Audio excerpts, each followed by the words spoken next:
Wala nang maraming paligoy-ligoy pa, diretso sa punto na. Maiksi lang ang komentaryo, pero diretso sa punto.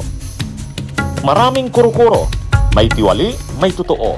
Dito, sa Puntong Diretso tayo. Punto Diretso.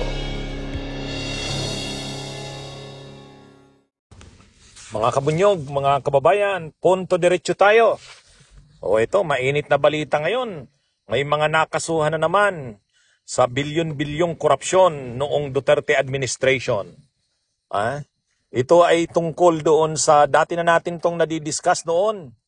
Yung maanumalyang pagbili ng mga mahihinang klase pero overpriced na laptops nung panahon ng COVID. Naalala niyo pa ba yun, mga kabunyog, mga kababayan? Ngayon, kinasuhan na ng ombudsman ng graft at falsification of public documents si dating DepEd Secretary nung panahon ni Duterte, Department of Education Secretary Leonor Briones, at ang iba pang mga officials ng DepEd ng kanyang panunungkulan. Okay, o sige, panuorin natin mga kabunyog ang balita para mas maintindihan po natin. The Office of the Ombudsman has ordered graft and falsification charges against several former education and budget officials over the purchase of overpriced and outdated laptops for teachers. They include former Education Secretary Leonor Briones and ex-PSDBM Chief Lloyd Christopher Lau. Laptops meant to aid distance learning during the pandemic were found to have been bought at over 58,000 pesos each. That's far above the DepEd's original 35,000 peso estimate, despite lower specs and fewer units delivered. Investigators say the procurement lacked proper documents and was awarded to a joint venture with non-compliant devices and also caused nearly 1 billion pesos in losses to the government. Officials also allegedly conspired to alter records and backdate agreements to justify the transaction. Kasabay ding kinasuhan ang hepe din noon ng procurement service ng Department of Budget and Management o PSDBM, ang kontrobersyal na si Christopher Lloyd Lau. Maalala nyo na itong si Christopher Lloyd Lau, ito rin yung sangkot sa Pharmally. Yung maanumalya rin na Pharmally. Actually, itong kasong ito ng graft sa maanumalyang transaksyon ng overpriced na laptops, magkakabit ito sa kayong Pharmally. Bakit? Pareho ito nangyari nung panahon ng COVID. Nung panahon kasi ng COVID, ang lalaki ng pundong binadget ng gobyerno, ng Kongreso, batay sa rekomendasyon noon ni Duterte. Halimbawa yung pagbili ng mga ng mga gamit sa COVID, yung mga materials na gagamitin, mga protective na mga pang-protection na mga gamit nung panahon ng COVID. Ang ginawa noon ng administrasyon ni Duterte, ang tao ni Bongo, tao ni Duterte na taga Davao, itong si Christopher Lloyd Lau ilinipat sa PSDBM. Ang PSDBM ay opisina ng DBM na nagpo-procure ng mga supplies. Pero ang nakalagay sa batas, ang procurement service ng DBM, bibili lang yan ng mga common use supplies. Halimbawa mga coupon bands, mga ballpen, mga folders, yung ginagamit ng mga opisina ng gobyerno na common use supplies. Ang ginawa ng PSDBM, sila no yung bumili nung mga malalaking supplies, mga sobrang halaga na supplies nung panahon ng COVID. Halimbawa, yung mga PPEs, yung mga protective equipments, yung mga gamit sa panahon ng COVID. Ang bumili na noon, PSDBM. Sa halip na DOH o Department of Health ang bumili kasi doon sa kanila binigay ang pondo. 42 billion ang binigay na pondo sa DOH. Ang secretary pa noon ng DOH ay si Secretary Duque. May sarili rin namang Bids and Awards Committee ang DOH. Pwede naman silang mag-procure o bumili. Ang ginawa ng DOH, linipat sa PSDBM. Doon pa lang, bakit transfer sa PSDBM ang ganun kahalaking halaga? 42 billion. Pambili ng mga COVID supplies. So ngayon, Ay ang PSDBM, Procurement Service ng DBM, si Christopher Lloyd Lau na tao ni Bongo at ni Duterte, taga Davao. Galing sa opisina mismo ni Bongo sa Presidential Management Staff.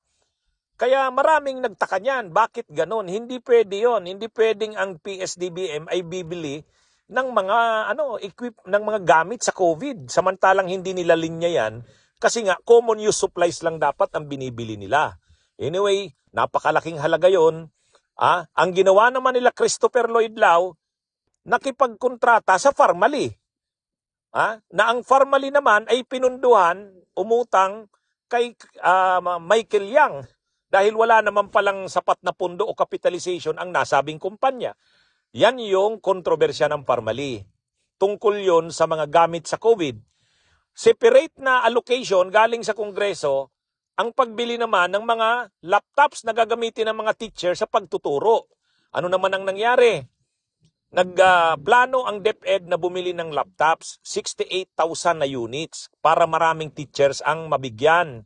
Magamit sa pagtuturo, online teaching. Kailangan naman talaga yon. 68,000 na units. Ang halaga na prinopose ng DepEd, 35,000 kada unit. Yun pa nga lang ang mahal na. Ang ginawa na naman ng DepEd, transfer na naman yung 2.4 billion na pundo na pambili ng laptops, transfer na naman sa PSDBM. So pareho na naman na trend. Linipat na naman yung pondo kay Christopher Lloyd Lau na tao ni Bongo at ni Duterte. Ngayon, pagkalipat sa PSDBM, binago ang presyo. Ginawang 58 o 58,000 bawat unit. Kaya ang nangyari, sa halip na 68,000 units ng laptops, naging 28,000 na lang. Kunti na lang ang nabili kasi mahal na yung presyo ng laptops. At alam nyo kung sino yung binigyan ng kontrata? Hulaan nyo kung sino. Sino ang binigyan ng kontrata para mag-supply ng laptops? SunWest. SunWest ni Saldico. Saan ka nakakita? Pag-supply ng laptops ang nakakuha ng kontrata, SunWest Construction. Pwede ba yun? Ang tindi, ano? Anyway, ang nakasuhan ngayon, itong si DepEd, dating DepEd Secretary sa panahon ni Duterte, Leonor Briones, at saka si Christopher Lloyd Lau, at saka yung mga USEC ng DepEd, at saka USEC ng PSDBM. Ang kaso nila, graft. Bakit nga pala hindi plunder ito? Ay 2.4 billion ang halaga dito. 2.4 billion pesos. Anyway, sana kung si Rimulya ang maging ombudsman o kaya kung sino man, sana ituloy-tuloy ito. O kaya i-amend ang kaso, baka pwedeng plunder ito kasi mabigat na mga kaso ito. So nakikita na natin kung paanong ang COVID ay nagamit sa panahon ni Duterte para sa mga grabing korupsyon, bilyon-bilyon. O yan mga kabunyog, mga kababayan. Itong si DepEd Secretary Leonor Briones, matanda na to. Maganda ang record nito nung nasa UP pa. Nung napunta kay Duterte, siguro, ewan natin kung alam niya yung transaksyon na yan o maaring hindi niya alam, gumalaw na lang dyan yung kanyang mga USEC. Anyway, sabi ni Secretary Leonor Briones, naghahanda na ang kanyang mga lawyer. Si Christopher Lloyd Lau, nakasuhan na yan dun sa Pharmally, may kaso na naman dito sa overpriced laptops. Tao yan ni Bongo at tao ni Duterte. Sabihin nyo ngayon na ang panahon ni Duterte ay nilabanan ang korupsyon o katiwalian. Yan mga kabunyog ang ating punto diretso. Bunyog, bunyog, halikan na kasama ka. Bunyog, kapag buklod ay may pag-asa. Luzon, Visayas, Mindanao, isa ang pananaw. Sa bagong Pilipinas ang bunyog isisigaw.